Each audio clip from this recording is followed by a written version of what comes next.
ngiyazi ukuthi uzweni ngoNkulunkulu kodwa namhlanje ngizokukhumbuza ukuthi wena noNkulunkulu niyathandana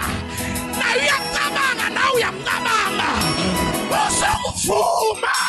nabantu bakuhlukanise naye tshela uSathane uthi Sathane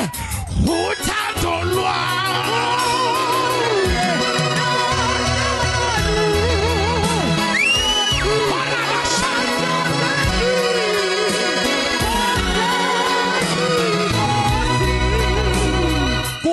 siphoxene naloNkulunkulu